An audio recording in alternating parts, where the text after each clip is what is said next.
Transkogukond ja need vajadused on nii heterogeensed. Ma olin ka alguses väga kriitiline, mis mõttes, et kaua see on, et minister annab raviks käskkirjad, millest me nagu räägime, on, et näiteks mingid väited, nende all ei ole sellist tõenduspõhisust, nagu me näiteks ravijuhistes oleme harjunud nägema. Kui ei ole, siis ei ole, aga ei tohi siis öelda, et on. 86% on kas juba pandud või olemasolevad psühhiaatrilised kaasuvad diagnoosid. Me kasutame ravimeid, mis ei ole kunagi selle jaoks mõeldud. See ei ole nagu, et ma kaitsen nüüd inimest tema enda eest, vaid see on nagu arstlik lähenemine. Tere tulemast vaatama ja kuulama Mis mõttes podcasti. Minu nimi on Marta ja kutsun teid täna kaasa ühiselt mõtlema järjekordse vaimset tervist puudutavat teema üle ja selle podcasti on ellu kutsunud Stories for Impact, kes tegeleb sotsiaalse mõjuga. Ja seetõttu ei piirdu me mitte ainult nende vestlustega, vaid meie blogist leiate te kindlasti ka huvitavaid lisamaterjale, mis tänase vestluse juurde käivad, nii et soovitan teil kindlasti ka sinna vaadata. Nagu ikka, võtame ette keerulisi teemasid ja täna räägime me soolisest üleminekust. Miks sellest vaimse tervise kontekstis rääkida? Neid põhjuseid on mitmeid. Esiteks teema on kahtlemata aktuaalne ja natukene vähe mõistetud minu hinnangul ikkagi tänaseni. Ja ehkki soo puhul on väga palju erinevaid mõõtmeid, et tänaseks öeldakse ikkagi, et on bioloogiline sugu, juriidiline, sotsiaalne, tunnetuslik ja nii edasi, et siis tänase päevani on Eesti Vabariigis vähemasti psühhiaatriliste häirete hulgas selline nagu klassifikatsioon nagu transseksualism. Ilmselt see väga kauaks sinna ei jää, vaadates, kuhu maailma asjad liiguvad, aga selleks, et ühiselt vaadata, et mis seisus me täna oleme, mida me teame ja millised võiksid olla tulevikusuunad siis soolise ülemineku protsessides. Selle jaoks on mul täna külas Kai Haldre. Tere! Tere! Väga meeldib, Kai, ma teen sinu tutvustuse ka ära. Sa oled Sotsiaalministeeriumi soovahetuse arstliku ekspertiisikomisjoni esimees. Lisaks sellele Ida-Tallinna Keskhaigla naistekliiniku viljatusravikeskuse naistearst ja oled naistearstina töötanud, kui ma õigesti tean, juba üle 35 aasta. On see nii? Kaks väikest täpsustust, et eelkõige olen ma naistearst ja mu põhitöökoht on praegu tõesti viljatusravikeskuses Ida-Tallinna Keskhaiglas ja 35 aastat vast saab täis järgmisel aastal, nii et peaaegu. Nii et sellised nüansid.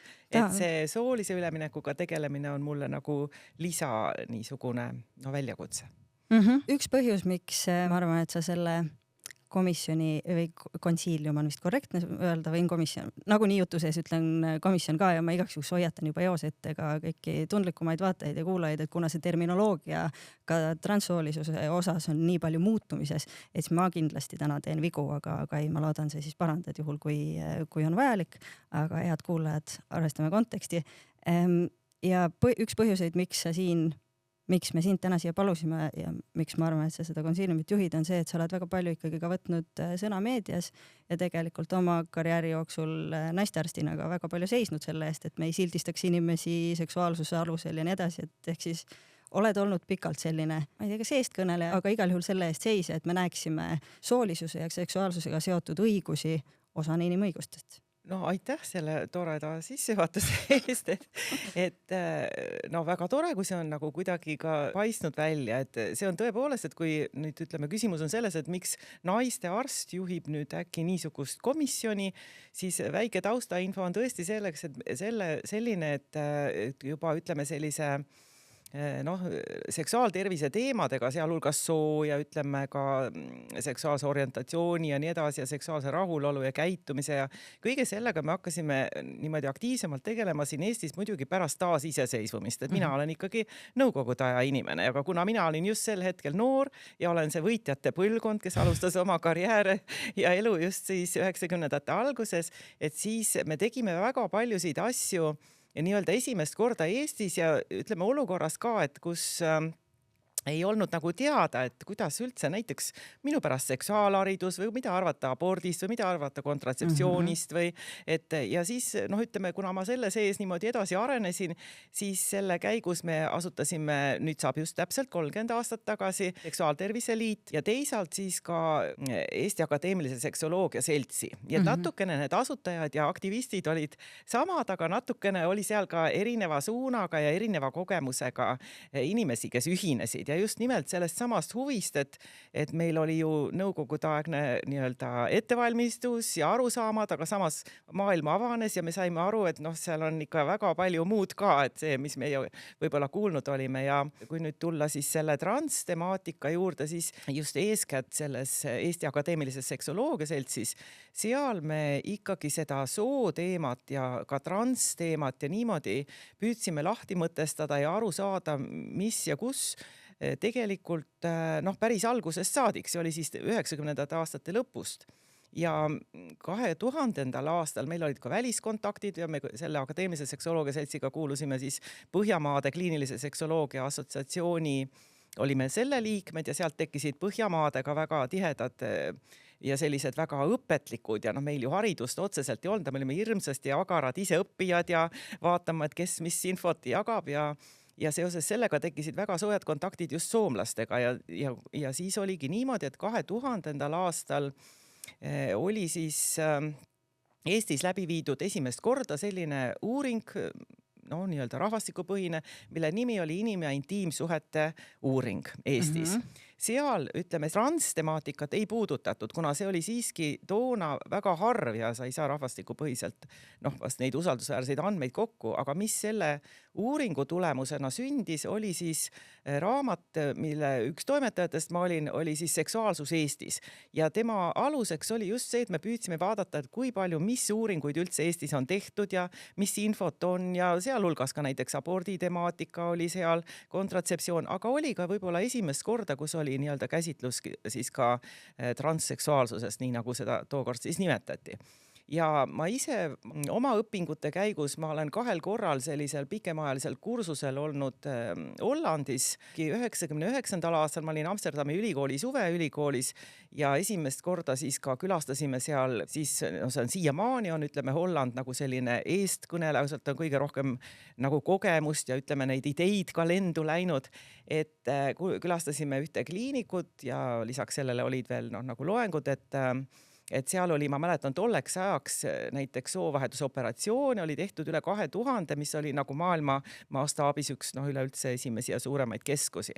See oli nagu esimene kord, kus kogu selline nagu terviklikum käsitlus sellest temaatikast nagu minuni jõudis. Ja siis me korraldasime siin Eestis mõned sellised üritused ja ka, et ennast harida ja me Põhjamaade organisatsiooni liikmena me korraldasime siin, see roteerub aasta konverents, nii et seda on Eestis nüüd 3 korral tehtud ja ma olin ka selle korralduskomitees, et see, ütleme, seltskond, kes siis oli rohkem huvitatud nii seksoloogiast kui soo ja ütleme kogu sellest temaatikast ja võitles siis ka, ütleme, 90ndatel oli võib-olla fookuses see abordi ja kontratseptsiooni ja niisugune naiste tervise teema, pluss hakkas meil ju tekkima ka ikkagi nii gei kui ütleme siis, mis meil on siis lesbide, geide, biseksuaalsed, et nagu see liikumine, et meie head sõbrad ja ühingukaaslased olid ka, ütleme, selle gei aktivismi eesotsas või nagu rajajad.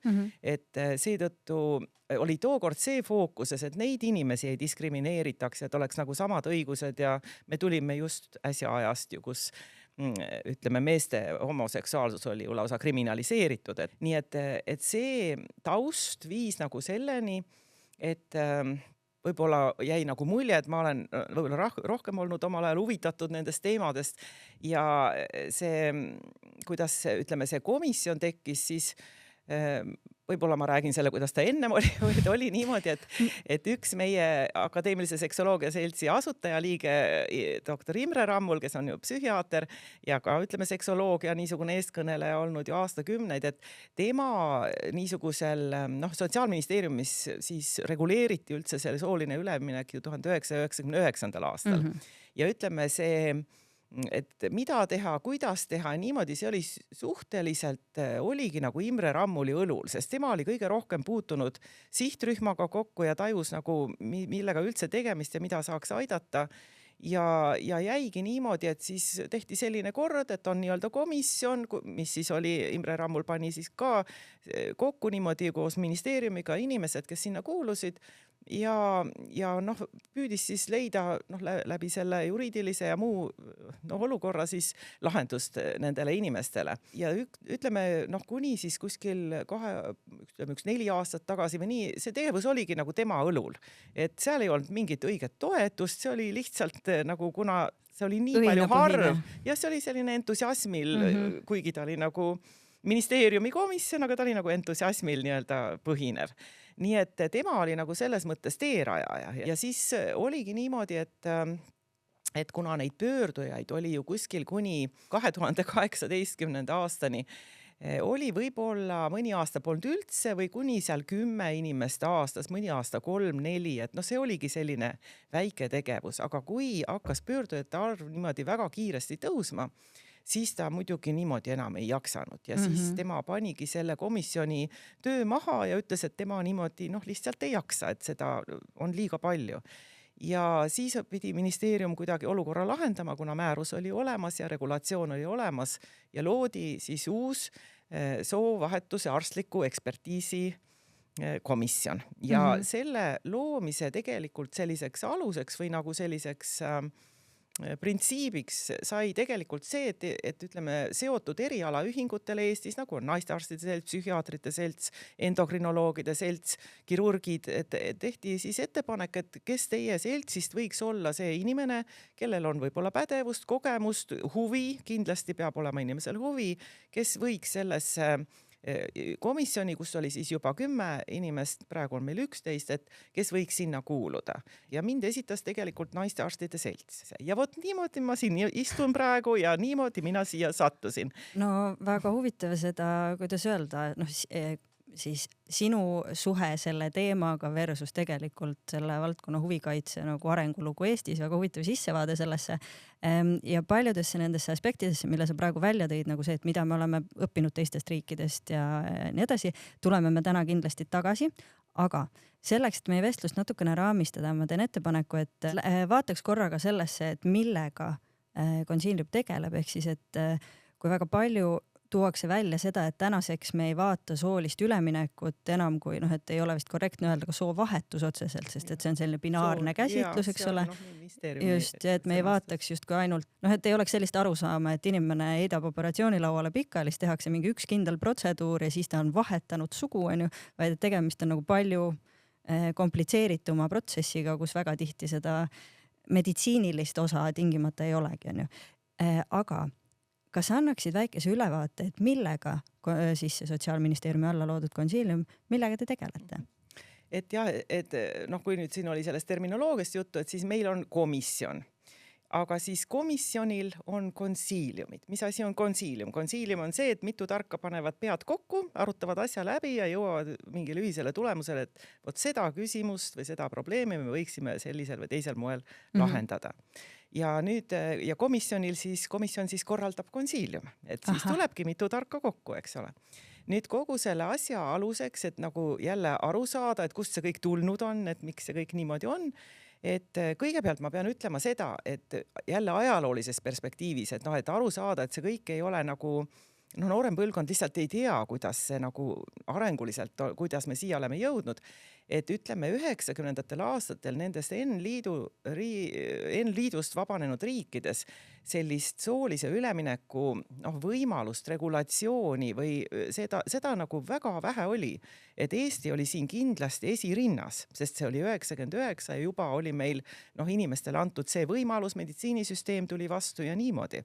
Et seda peab nagu kindlasti hindama kui midagi positiivset, aga mitte seda, mida ütleme materdada on ju. Aga mis on nüüd jäänud ja praegu ma saan aru, et arutatakse siiski uut regulatsiooni ka Riigikogus, et mis on jäänud on tõesti, et see meie praegune toimetamine on selle 1999 määruse alusel ja selle aluseks... Ma mõelnud, miks see nii on, et 99, sealt on päris palju aastaid möödas. Aga ütleme määruse enda aluseks tegelikult on seesama rahvusvaheline haiguste klassifikatsiooni 10. versioon, kus on tõepoolest kirjas selline nii-öelda termin F64.0 transseksualism, eks ju. aga nüüd me peame nagu ja siis on need tingimused, et millal me saame, nii nagu mis iganes asjaga, millega diagnoosi kõrgvererõhu tõbi, mis kriteeriumidele peab aga vastama. ütleme, et seal peavad olema mingid tingimused nagu täidetud ja nüüd me peame nagu sellest aru saama, et ühest küljest praegu on küll Maailma Terviseorganisatsioonil vastu võetud siis uus versioon, see RHK 11, aga sellele üleminek, et kogu see meditsiinisüsteem, mõtlemine, ütleme minu pärast kogu see niisugune praktiline logistika, arvutites igal pool statistika ja nii edasi, et see on protsess, ei ole niimoodi nipsust. Aga kui kaua see veel võib aega võtta? Selles mõttes, et nii palju olulisi muutusi on seal. Aastat, ma arvan, et praegu on tõlkimisel, seal on vaja ju tõlgetele esiteks leida korrektne keeleline, on mitmed inimesed, kes näiteks Tervise Arengu Instituudis selle keelelise poolega tegelevad ja teisalt ütleme ka see sisu defineerida niimoodi, et me saame nagu asjadest ühtemoodi aru, et kui me räägime sellest või teisest tõvest. See on äärmiselt oluline, see ei ole niisama bürokraatia, näiteks me ei saa teha ka teadusuuringuid, kui ei ole meil ju kindlalt kokku lepitud, et selle asja puhul me räägimegi niisugusest asjast, on ju. Me ei saa siin ujuda kuidagi niimoodi. Nii et see on äärmiselt selline ja seal ei ole mitte 10 haigust, aga seal on 10 000 niisugused väikesed definitsioonid või alarühmad ja alajaotused ja see on väga suur töö. Aga mina mäletan seda aega, kui Eestis hakkas kehtima RHK 10. See oli 90ndate alguses ja me peamegi nagu aru saama, et näiteks see sama kriteeriumid, mis on praegu ka selle transseksualismiga, et seal, kui kaua ta peab olema seal esinenud ja ei ole muud psühhiaatrilist diagnoosi ja millest see võiks niisugune tunne olla tekkinud, ja pluss siis, et oli vaja ka teha näiteks geneetiline uuring. Mina, kui ma selle ameti üle võtsin, hakkasin nagu mõtlema, et mis pagana geneetikat me peame siis nüüd otsima või välja lülitama, eks ju. Kromosoomi otsima. Ja kromosoomi, ja. Aga ütleme see geneetika ja kromosoomi ja ütleme selle nagu geneetika roll sellises soolises kujunemises ja avalduses, see on ju ikkagi 35 aastaga üksjagu edasi arenenud, ma ütleksin selle kohta. Nii et kui mina ütleme sellesse rolli sain, siis ma ikkagi töötasin kirjanduse läbi ja leppisime ministeeriumiga kokku, et mis siis, et see seal on, aga meil ei ole geneetikud olid ka nõutud ja ütleme, nende juurde on pikad järjekorrad ja see oli neile nagu selline kromosoomide määramine nagu tühi töö, et aga miks ma määran. Mis me selle infoga teeme? Ja mis me sellega teeme, see ei anna meile kliiniliselt, mitte ühtegi asja ei anna juurde.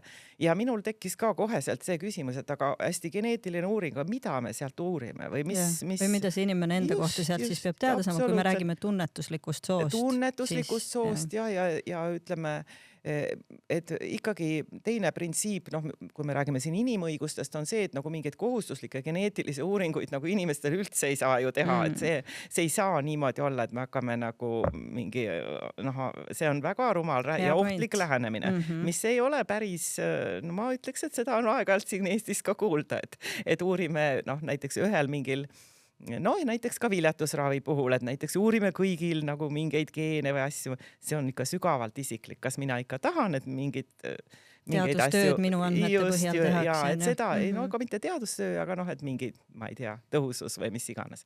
Et neid stsenaariume on, et see on nüüd teine teema, et ma ei lähe siin süvitsi, aga põhimõte on lihtsalt selles, et minu jaoks oli nagu natuke kohkumist tekitav see mõte, et kuidas siis nüüd kõigilt nõuda mingit kromosoomide määramist, et see ei ole okei, et ma ei väida seda, et ei ole ütleme nende pöördujate hulgas olukordi, kus on mõistlik vaadata mitte kas kromosoome, võib-olla isegi ka oleme teinud, aga ütleme ka mingeid geneetilisi teemasid, mis võiks tulla kõne alla kas seal ravi küsimustes otsustamisel või midagi niimoodi, et see, aga ainult kliinilisel näidustusel, et see on hoopis teine lähenemine. Nii et selle asja ma nagu ütleme suutsin niimoodi kõrvale panna, kuna aeg on edasi arenenud, aga see klassifikatsioon pärineb ju nii vanast ajast, eks ju.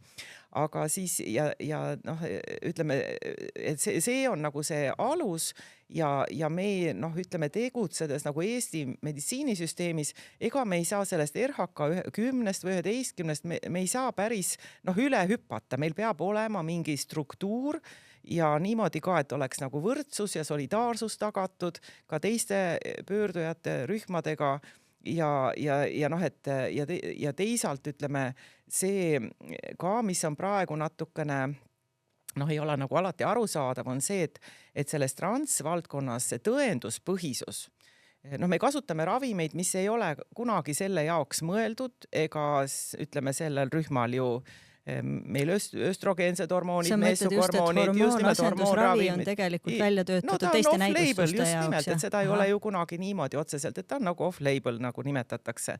Ja et ütleme, see tõenduspõhisus, millel nagu isegi me ka, kui me alustasime siin 2021 oli, siis mind sinna määratud 22 alguses me saime reaalsena tööle hakata ja ütleme, see rahvusvaheline ravijuhis oli ka, või niisugune käsitlusjuhis, ta ei ole ravijuhis, oli nagu uuendamisel. Nii et esimene hetk ei olnud nagu see, ma teadsin, et see tuleb, aga see lükkus kogu aeg edasi, see tulek.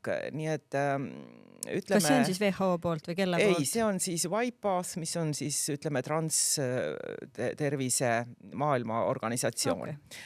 Aga no vot, et me peame nagu aru saama, et me ei saa nagu kui inimesel ei ole seda meditsiinilist sekkumist vaja, siis ei ole probleemi, on ju.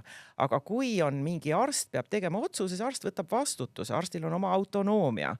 Kui tema võtab vastutuse, tal peab olema mingisugune see asi, mida me siis õpime ja mida me eluaeg õpime, mis on arsti kunst, et midagi peab mul siin selja taga nii-öelda tagaajus olema, et mille baasil ma nagu selle otsuse teen ühe või teise. See on niisugune universaalne ja vot siin on samamoodi ja kahjuks seda tõenduspõhisust nagu ei ole, aga on hästi palju niimoodi ideoloogiat. Ja kahjuks on ka näiteks teadusartiklid tihtipeale nagu ma olen retsenseerinud palju artikleid ja niimoodi, et ma saan aru, et see on juba a priori kallutatud, eks ju, või näiteks mingid väited, nende all ei ole sellist tõenduspõhisust, nagu me näiteks ravijuhistes oleme harjunud nägema. Et seda kõike, kui ei ole, siis ei ole, ega paljude asjadega nii, et teinekord ei ole, aga ei tohi siis öelda, et on. Siis tulebki öelda nii, et hästi, meil on selline good practice või nagu hea komme või me oleme nagu kokku leppinud või klinitsistidega, kuna on mingeid teateid nende ja teiste asjade kohta, aga tõenduspõhisuse tase on äärmiselt nõrk, eks ole, et me peame sellele asjale nagu sellisena ka silma vaatama.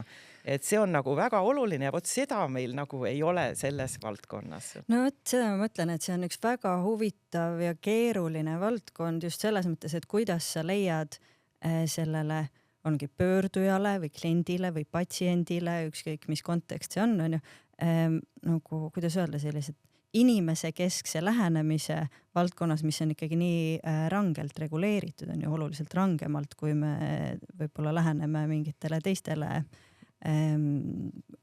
kui me vaatame seda tervise kontekstis, siis tervise küsimustele, on ju.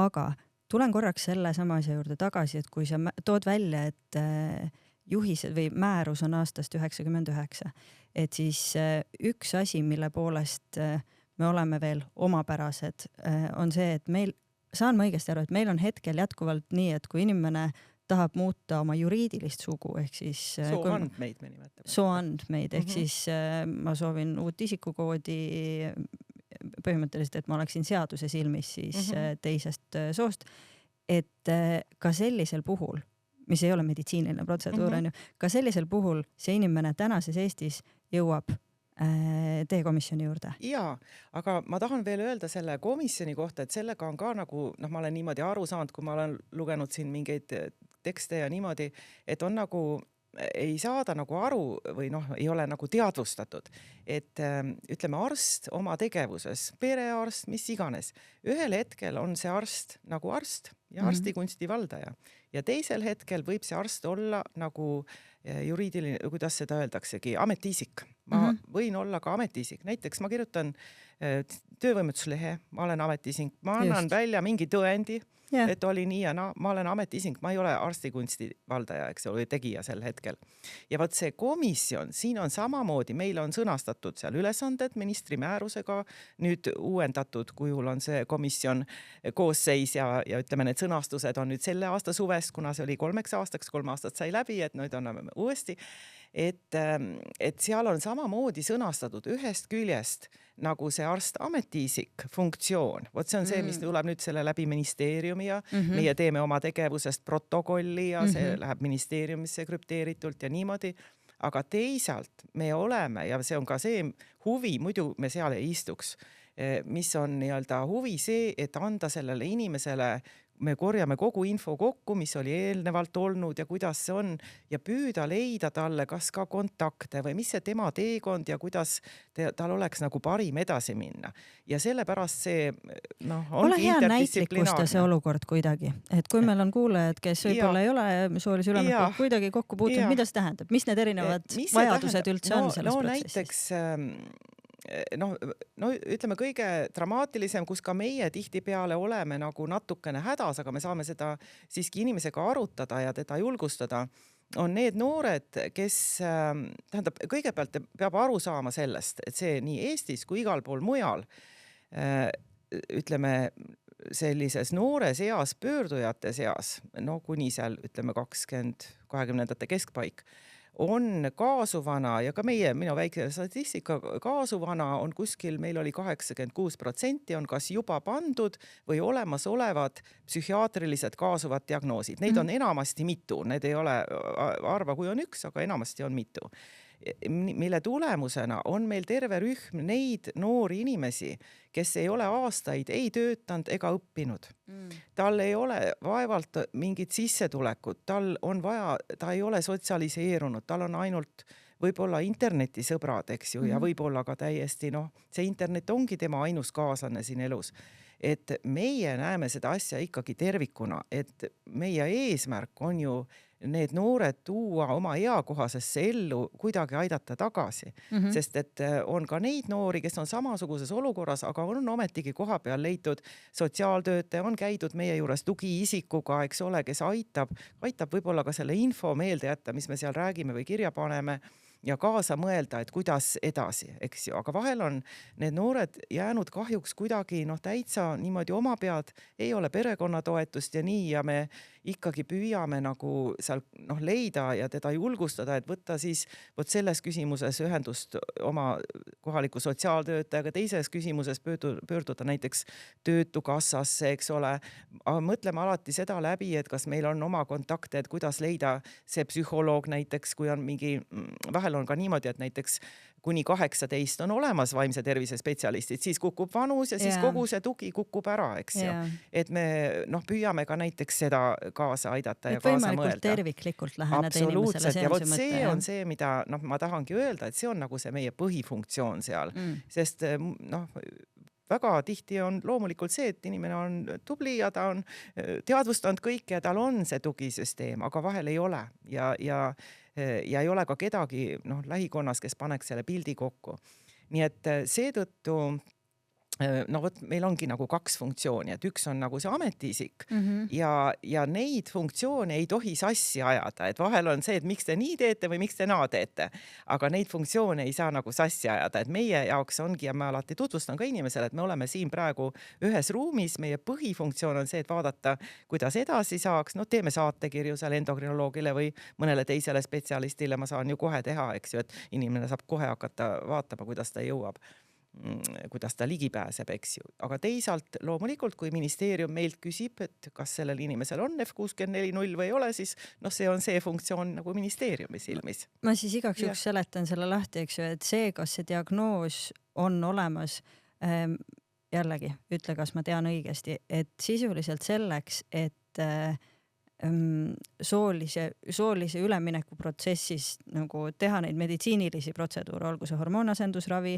olgu see mingit tüüpi kirurgia, et selle jaoks on vaja ministeeriumi kinnitust, on sisuliselt vaja. Praegu kahjuks see nii on. On, eks ole. Ja sisuliselt teie annate kinnituse, et jah, sellel inimesel on diagnoos F64 ja selle alusel ütleb minister, tänaseks töötervishoiuminister on, ütleb, et olgu, ta tohib hakata hormoonasendusravi. Selle, ütleme, olukorra niisugust kafkalikust või jaburust, seda on tegelikult kõik nagu teadvustanud, aga hetkel on ta nii ja siin on omad, olin ka alguses väga kriitiline, mis mõttes, et kaua see on, et minister annab raviks käskirjad, millest me nagu räägime, on ju, et kui see minister ise endokrinoloog ei ole või kirurg, et mis ravi ta siin ordineerib, on ju.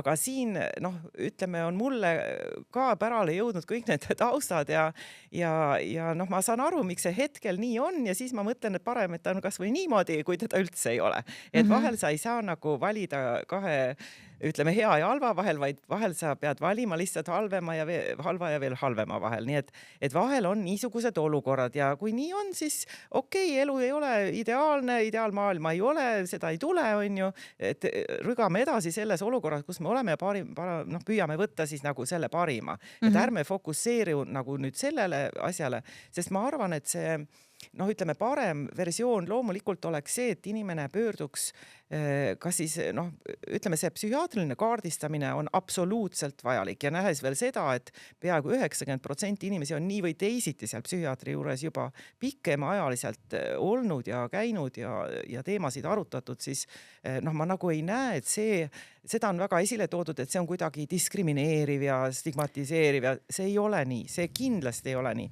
Ja see ei ole kuskil maailmas niimoodi, et astun uksest sisse, ütlen, et mul on seda hormooni selles doosis vaja, et teie nüüd kirjutage.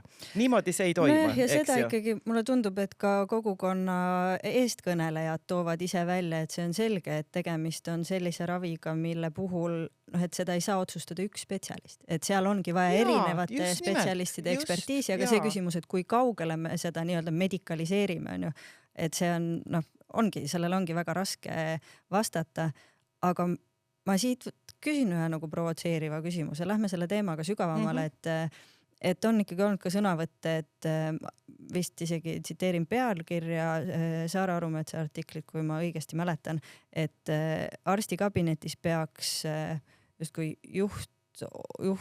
juhi roll olema või nagu nöör olema siis patsiendi kätes, on ju. Et saades aru sellest, et mida siin on justkui silmas peetud, seda, et inimesel on agentsus ja otsustusõigus oma enese keha üle, ei vaidle kuidagi vastu, aga just nimelt see, et sina oma varasemates intervjuudes oled välja toonud seda, et mis on arsti vastutus. Et kuidas sina vaatad sellele, et seda, kuidas öelda, soolise ülemineku nagu sellist reguleeritust nähakse ka sellise patroniseeriva süsteemina, et miks me kaitseme inimesi nende endi eest, et see on justkui iga inimese enda otsustada, mis ma oma tervise ja oma kehaga teen ja nii ta ju ongi, eks ole. Ja, ma olen täiesti nõus ja Eesti Vabariigi meditsiin selliselt toimibki. Eesti meditsiin on rajatud inimõigustele, informeeritud nõusolekule, me alati ju võtame mis iganes väiksed asjad, meil Ida-Tallinna Keskhaiglas on iga liigutuse peale on informeeritud nõusolek kirjalikult, eks ole. Ja ütleme, inimesele saab teha ainult neid asju, mis ta soovib, millega ta nõus on ja mis teda nagu ühisel, ma tulen sellest ajastust, kus oli patroneeriv, ütleme selline ühiskonnakord ja ütleme esimesed asjad, mis me näiteks seal omal ajal Seksuaaltervise Liidus tegime, kui me hakkasime rääkima kontratseptsioonist, abordiõigusest ja nii edasi, olid kliendi, me kutsusime, meil oli ka imelik, et me tuleme, et meil on patsient, aga tookord oli ka, et see inimene näiteks, kes vajab rasestumisvastast meetodit, et ta ei olegi nagu patsient, et ta on klient ja meil olid lausa suured plakatid, et kliendi õigused. Ja see on kõik see konfidentsiaalsus ja enda valik ja niimoodi, et ma tulen sellisest taustast, nii et ma ei oska üldse kuidagi toimida teisiti. Nii et nii, aga ütleme seda, mis sai nüüd nagu tsiteeritud või refereeritud, et ütleme, see on kõik õige, aga see on selle piirini, kui sa ei ole kohtunud paarisaja inimesega järjest, nagu meie, enam kui 200 inimesega järjest ja see ütleme, see on väga lihtsustatud käsitlus. Loomulikult inimene otsustab, loomulikult tema ja seda, et arstikabinetis, ütleme see visiit, ma usun, et need inimesed, kes on meie juures käinud, on nõus sellega, et meie räägime vähe ja meie palume ikka inimesel rääkida, mis on tema vajadused, kuhu ta tahab välja jõuda, mis on selle düsfooria nagu see põhiallikas, mis ei lase tal ühiskonnas edasi tegutseda. See on ju see nii-öelda fookus ju asja juures. Aga see diskussioon, see on, ütleme, minu silmis on see natuke imporditud diskussioon, et see on väliskirjanduses samamoodi, et kas on niimoodi, et inimene tuleb ja ütleb, mina tunnen, et mulle on vaja sellist hormooni sellises doosis. Ja sellega ongi kõik. Või on siis, nagu me läheneme nii nagu klassikaliselt meditsiinile, et me vaatame seda inimest tervikuna, me mõtleme, kuhu ta tahab välja jõuda, miks tal sellised mõtted on tulnud, kas meil on diferentsiaaldiagnostiliselt mingisuguseid teisi asju, teemasid, millega peaks tegelema. pluss ütleme need nii-öelda riskid, et kas on mingid terviseriskid ja nii edasi. Et see vastuolu on kirjanduses täpselt välja toodud ja see ei ole midagi Eestile unikaalset ja meie oleme sellest ma olen seda täielikult teadvustanud, ma tean, kus seda nagu püütakse esile tuua, et see on nagu meie suur puudujääk. Ma vaidlen sellele vastu, ma ei saa sellega nõus olla, sest esiteks ühtegi otsust ei tehta ilma patsiendi nii-öelda vajadusi arvestamata ja teisalt seda saab rääkida inimene, kes ei ole näinud seda, et transkogukond ja need vajadused on nii heterogeensed. Vot see on see minu põhimantra, mida ma igal pool tahan nagu rõhutada, et seda teemat ei saa panna mustvalgesse lahenduste niisugusesse kasti.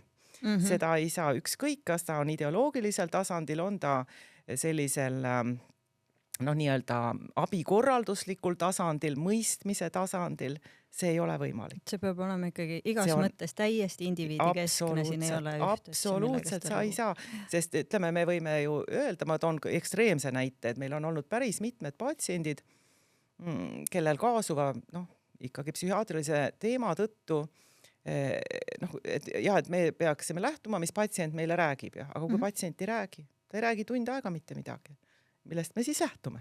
Et meil on vaja ikkagi see taust saada kuidagi stabiilseks või näiteks patsient kogu visiidi, kogu tunni aja jooksul ütleb võib-olla paar lauset. Ma ei tea ju, mis tema vajadused on, miks ta üldse meil on, eks ole, et me ei saa nagu selliste loosungitega nagu edasi minna. No et see ongi nagu huvitav minu jaoks ka, et kuidas öelda, ma saan aru ka sellest tundlikkusest võib-olla selles mõttes, et ma ei hakka sult küsima hinnangut sellele, et mis on meie meditsiinispetsialistide teadlikkus transsoolisusest, kui paljud transsoolised inimesed tajuvad ka meditsiinisüsteemis diskrimineerimist, murepisendamist, mille pealt ma saan väga hästi aru, kui tekib mingisugune tundlikkus, mille pealt omakorda tekivad loosungid, eks ole, aga et ma selle kohta võib-olla nii väga ei küsi, aga hetkel, kui meil on siis selle sõnaga transseksualism on nagu vaimse tervise, ütleme psühhiaatriliste häirete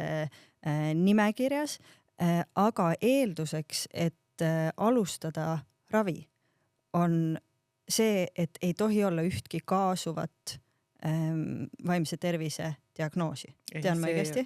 Või need peavad olema kuidagi kontroll? Sest minu küsimus tekkiski sellest, et vaimse tervise küsimused enamasti käivad mitmekaupa, eks ole, et inimene on oluliselt keerukam kui üks diagnoos, mis tähendab, et meie psüühilised protsessid on ju alati omavahel seotud.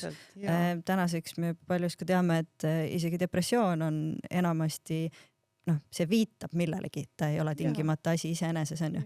Et kuidas sa selle soolise ülemineku kontekstis seda vaatad, et seda mõtet, et me peame enne saama kontrolli alla need muud aspektid, kas see mõte ongi lihtsalt see, et kuna see ravi on nii intensiivne, nii suuresti ka mingis osas ka nagu tagasipööramatu, et ta on nagu tõsiste tagajärgedega inimestele, et kas see on ikkagi see, et kuidagi tuleks nagu kaitsta? Ja tähendab, siin on nii ja naa, ütleme, see, miks see psühhiaatri teema seal RHK10 ja kogu selles sees on, see on pigem, see on nagu see mõte, et see, ütleme, transtunnetus ei oleks mingist muust psühhiaatrilisest olukorrast tingitud, et see ei ole näiteks, ta ei ole psühhoosi avaldus, et ta ei ole näiteks skisofreenia, ütleme, üks niisuguseid võib-olla luulusid või niimoodi, et see on nagu sellise raske psühhiaatria osas välja lülitamine, et see on sinna selle mõttega pandud. Meile selliselt, ma ütlen, need inimesed, kellest nagu polegi aru saanud ja kus me ei saagi nagu midagi otsustada, kuna meil ei ole võimalik neist aru saada, et me ei tea, mis seal taga on, eks ju. Aga ütleme, need, kes on jõudnud nagu konsiiliumini või sinna komisjoni, et sellist muljet mul küll ei ole jäänud ja ma olen ka mõne kolleegiga, psühhiaatriga arutanud, kellel on, ütleme, näiteks skisofreenia diagnoosiga patsient, kes on täiesti kompenseeritud, funktsioneeriv ja niimoodi, ega see ei ole vastunäidustus siis, eks ju. Absoluutselt. Ehk siis me räägime sellest, et lihtsalt on, et inimesel oma vaimse tervise seisunditega on saavutatud teatav stabiilsus, see on eelduseks selleks. Just, et seal on ja miks sellel on väga sügav mõte, sellepärast, et need on ikkagi sellised hakkama saamine. Mina ei ole psühholoog, ma ei ole psühhiaater, see on see, mis ma olen kõrvalt näinud ja õppinud, eks aga psühholoogid ja psühhiaatrid on teil ilusasti konsiiliumis olemas. Täpselt, ja sellepärast nad ongi, me tahame, et korraga on vähemalt 2 vaimse tervise spetsialisti kohal, nii et me oleme 4 et neid võib vahel ka 3 olla, nii et ma kuulajale vaatajale igaks juhuks ütlen, et komisjoni kuuluvad, meil ongi siis Kai on naistearstina, psühhiaater, kliiniline psühholoog, endokrinoloog, vajadusel uroloog. No tähendab, meil on nii, et me oleme räägime selle vaimse tervise teema ära, siis ma võin rääkida seda töökorralduslikku. Ma annan selle väikse intro siia sisse, et oleks teada. Aga lihtsalt, et küsimus ongi selles ja näiteks kuna doktor Veronika Helmet töötab just noorukitega Soomes, et on ka sealseid, ütleme keskkonnas ja kuidas seal on nagu selle sama teema areng olnud, et ikkagi printsiip on selles, et peab olema suudetud leida see õige raviskeem ja ütleme, see hakkama saamine oma muude probleemide tõttu ja see peaks olema stabiilne näiteks aasta, seal on aasta on näiteks Soomes, et me ei saa nagu võtta nii näiteks, kui on raske söömishäire on ju, kuni anoreksiani, kuni selleni. Meil on vaja, et see inimene suudaks mingile järjele näiteks oma selle söömishäirega jõuda, et me talle liiga ei tee või teises suunas, eks ole. Et see ei ole nagu, see ei ole nagu, et ma kaitsen nüüd inimest tema enda eest, vaid see on nagu arstlik lähenemine, see on normaalne. Sa ei saa teha nagu, mina olen seal viljatusravis, eks ole, meil on nagu samamoodi, et me ei saa nagu seda näiteks ka viljatusravi teha, kui inimesel hakkab veel näiteks paari kroonilise haiguse ravi just praegu hakkab või mis iganes, eks ju. Et meil on vaja ikka teha niimoodi samm-sammult, et see üks asi ära, vaatame, kuidas ravid asjad mõjuvad, see on nagu nii-öelda stabiilseks saadud, eks ju, on leitud õige mis iganes kombinatsioon ravimitest, doos ravimitest või mis iganes, et saab nagu ühe teema nii-öelda stabiilseks ja siis me võtame järgmise. See on arstlikus mõttes nagu ei ole õige alustada korraga nagu väga erisuunas. Ja ma võin tuua ka näiteks teise näite ülemineku eas hormoonasendusravist. Mul tuleb naine, eks ole, ilmselgelt, tal on need sümptomid, kus tal võiks see hormoonasendusravi nagu aidata, aga ta näiteks samal ajal on kuskil seal kardioloogi järgimisel, ta alustab, on ju veel mingisugust diabeediravimit ja nii edasi. Me ei saa teha kõike korraga, me peame aru saama, et tal on vererõhk läheb tal korda, et mis fooni pealt mina näiteks oma ravi siis nagu alustan, eks ju, et tal on ära stabiliseeritud veresuhkur ja vot siis mina lähen nagu oma asjaga edasi. Ja sama printsiip kehtib siin, et see ei ole inimeste kiusamiseks. See ei ole absoluutselt inimeste kiusamiseks ega ütleme neid nende endi eest kaitsemiseks, vaid see on selleks, et ütleme, ka kuna me mõtleme, me räägime siin, vahel ei ole nagu silmade ees see sihtrühm. See sihtrühm on ikka väga noor. See on seal 20. eluaastate, enam-vähem 20, eks ju. Et seal ei ole kõik eluga hakkama saamise mehhanismid ju veel inimesel välja kujunenud. Kuidas üldse eluraskustega toime tulla. Mõni õpib terve elu, eks ju. Enamasti ta kuskil 20. keskpaika on ikkagi nagu ja kes vaatavad nagu tagasi seal 25 pluss transnoored oma eelnevale, et nad näevad ise, kuidas see areng on toimunud. Et vot see on selle asja taust nagu. Arusaadav. Tead, aga Kai, ma arvan, et meil ongi tark selle esimese vestluse joon siin alla tõmmata. Me saame seda jätkata järgmises episoodis, kus me siis, ma arvan, võiksimegi keskenduda rohkem sellele, et kes teie juurde ennekõike jõuavad, mis andmete põhjal me neid otsuseid kujundame ja mida sina tagasipöördumisel näed, et kuidas inimesed nendest protsessidest kasu saavad. Aga et mulle tundub, et see koht on hea lõpetamiseks just sellepärast, et sa minust väga hästi lepitasid kuidagi ära selle, mida võib tõlgendada, nagu me enne ütlesime, patroniseerivana, aga et arsti vaatepunktist sa tegelikult räägid patsiendile terviklikust lähenemisest, mis on nii absoluutselt või peaks olema nii ükskõik, mis ravi sa rakendad, ükskõik missugusele küsimusele. Et see on väga selline ilus loogika või prisma läbi, mille seda võiks vaadata. Nii tasukski seda vaadata. Just. Suur aitäh sulle, Kai. Ja, palun. Aitäh ka kõigile vaatajatele ja kuulajatele, et te olite meiega järjekordse Mis mõttes episoodi. Nagu kuulsite, meie teemaks täna oli soolise ülemineku protsessid. Rääkisime sellest, et kuidas need hetkel Eestis reguleeritud on, kuidas käib konsiiliumi töö ja selle jaoks oli minu külaline naistearst ja komisjoni esinaine, sa oled küll kirjas kui esimees. Selles vestluses see on ikkagi oluline, et sa oled küll esimehena kirjas. Mul ei ole esimees probleem. No võt, igatahes selle esindajana lisaks oma naistearsti pikale praktikale Kai Haldre. Suur aitäh teile ja kohtume juba järgmises Mis mõttes episoodis. Vaadake kindlasti ka meie blogisse ja kui tänane vestlus andis teile huvitavat mõtteainet või peate seda oluliseks, et keegi võiksid saada mingisugust olulist insighti või infot või arusaamist sellesse temaatikasse, siis jagage seda kindlasti sotsiaalmeedias. Te leiate meid kõigilt nendelt platvormidelt, kus te ikka podcast'e kuulate ja kohtumiseni juba õige pea.